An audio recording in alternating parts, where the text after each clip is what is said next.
अभिप्रेरणा का विषय में हमने पहले पढ़ा है और अभिप्रेरणा का एक वीडियो में पहले बना चुका हूं जिसमें मैंने तत्व अभिप्रेरणा के बताए थे। आवश्यकता, चालक और प्रोत्साहन, 3 तत्व में बता चुका हूं। आज हम इसके चौथे तत्व यानी कि प्रेरक के बारे में चर्चा करेंगे। प्रेरक को मोटिव कहते हैं, इसको एम से डिनोट करते हैं। ये जो मोटिव है वो इन तीनों का मिश्रण है। एन का मीन्स हुआ नीड, आवश्यकता, डी का मतलब ड्राइवर यानी कि चालक और आई का मतलब इंसेंटिव यानी कि प्रोत्साहन। इन तीनों का मिश्रण जो है वो प्रेरक कहलाएगा। प्रेरक क्या है तो वुडवर्थ के अनुसार, किसके अनुसार? वुडवर्थ के अनुसार प्रेरक व्यक्ति की वह दशा है। वुडवर्थ के अनुसार प्रेरक व्यक्ति की वह दशा है प्रेरक व्यक्ति की वह दशा है जो निश्चित उद्देश्य, जो प्रेरक व्यक्ति की वह दशा है जो निश्चित उद्देश्य की पूर्ति हेतु निश्चित समय में, प्रेरक व्यक्ति की वह दशा है जो निश्चित उद्देश्य की पूर्ति व्यवहार को स्पष्ट करता है। प्रेरक व्यक्ति की वह दशा है जो निश्चित उद्देश्य की पूर्ति हेतु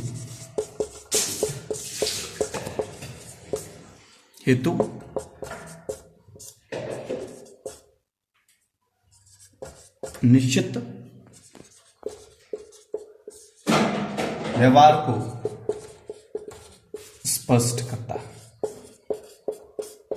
प्रेरक व्यक्ति की वह दशा है जो निश्चित उद्देश्य की पूर्ति हेतु निश्चित व्यवहार को स्पष्ट करता है। अब हम पढ़ते हैं प्रेरक के प्रकार। किन किन विद्वानों ने प्रेरक के क्या क्या प्रकार बताए। सबसे पहले मैं बता रहा हूं अब्राहम मैस्लो के बारे में।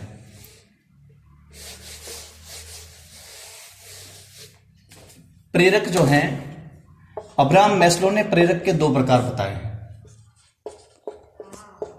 अब्राहम मैस्लो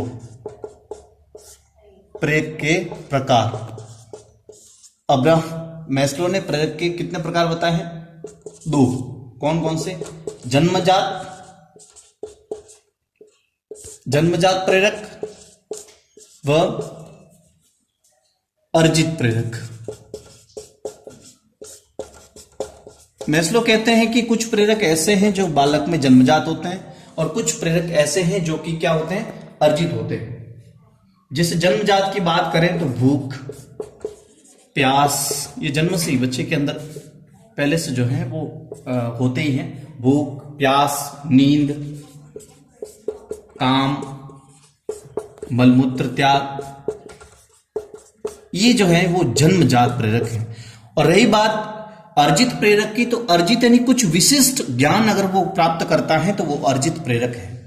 जिसे हम कह सकते हैं जैसे उपलब्धि, विशेष उसने कोई उपलब्धि प्राप्त कर ली है, अगर अचीवमेंट से उसने कुछ लिया है तो वो क्या है? वो अर्जित प्रेरक है। ठीक है। इसके बाद में वो रुचि को भी अर्जित प्रेरक मानते हैं। व्यक्तिगत अर्जित प्रेरक मानते हैं। किसको? रुचि को। आकांक्षा को,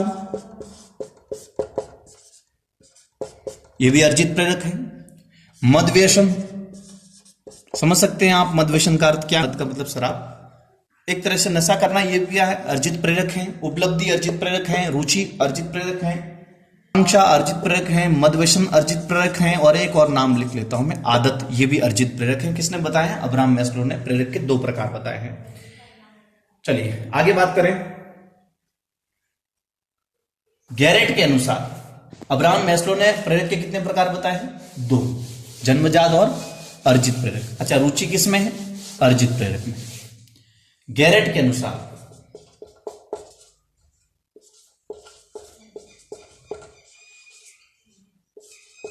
कितने प्रकार है? 3। कौन कौन से? पहला है जैविक प्रेरक। गैरेट ने 3 प्रकार बताए हैं। पहला जैविक वैज्ञानिक,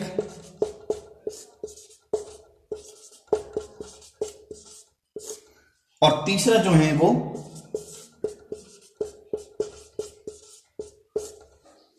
सामाजिक। जैविक, मनोवैज्ञानिक और सामाजिक, ये गैरेट ने प्रेरक के 3 प्रकार बताए हैं। अब जैविक के अंदर कैसा है? जो अब्राहम मैस्लो ने जन्मजात बताए हैं वही गैरेट ने जैविक में बताए, जैसे भूख, प्यास, नींद, काम, मलमूत्र त्याग, ये सारी चीजें। मनोवैज्ञानिक यानी जितने भी संवेग हैं, इमोशंस जितने भी हैं, सभी संवेग आ गए इसके अंदर। क्रोध, प्रेम, भय, सुख, दुख, ये सारे जो हैं वो संवेग किस में है? मनोवैज्ञानिक में है। और सामाजिक प्रेरक में जिज्ञासा, सामुदायिकता या रचनात्मकता, क्रिएटिविटी,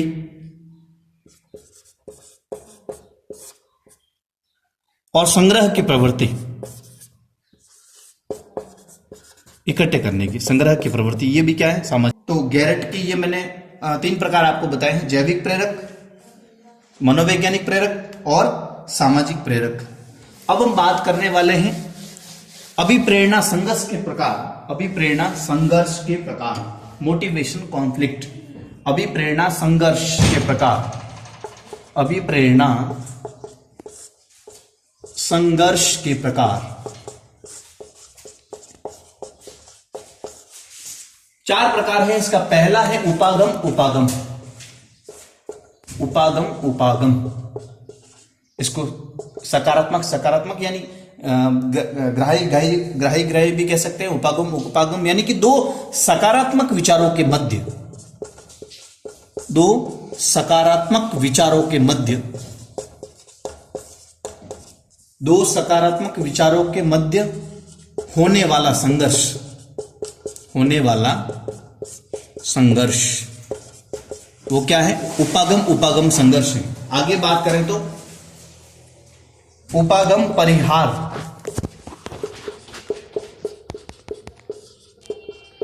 उपागम परिहार का अर्थ क्या हुआ? एक सकारात्मक और एक नकारात्मक, वह एक नकारात्मक विचारों के मध्य होने वाला संघर्ष।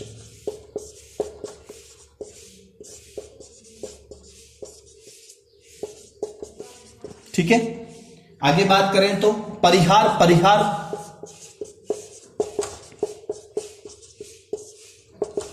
दो नकारात्मक विचारों के मध्य होने वाला संघर्ष।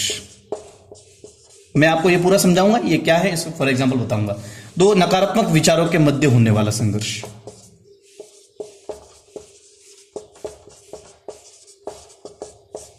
लास्ट में देखें आप तो बहु उपागम परिहार, बहु उपागम परिहार, बहुत सारे नकारात्मक और बहुत सारे सकारात्मक विचारों के मध्य होने वाला संघर्ष। चलिए अब मैं आपको बता रहा हूं उपागम उपागम क्या है। यानी 2 ऐसे सकारात्मक विचार, दोनों में आपको लाभ है, लेकिन आप डिसाइड नहीं कर पा रहे कि मुझे किस में जाना चाहिए। वहां आप द्वंद्व की स्थिति में है, संघर्ष की स्थिति में है, तो ऐसी परिस्थिति में जो है वो उपागम उपागम होगा। बात करें परिहार परिहार की, तो ये दोनों नकारात्मक विचार है। हम ऐसा भी कह सकते हैं कि आगे कुआं और पीछे खाई, अब हम कहां जाए, बीच में खड़े हैं, तो ये दोनों नकारात्मक विचार हो गए। 2 नकारात्मक विचारों के मध्य जब आप संघर्ष की स्थिति में आ जाते हैं, कॉन्फ्लिक्ट हो जाता है, तो उस समय जो है उसको परिहार परिहार कहते हैं। यहां पर एक सकारात्मक एक नकारात्मक विचार, और इसमें बहुत सारे सकारात्मक और बहुत सारे नकारात्मक विचार, ये जो संघर्ष के प्रकार हैं।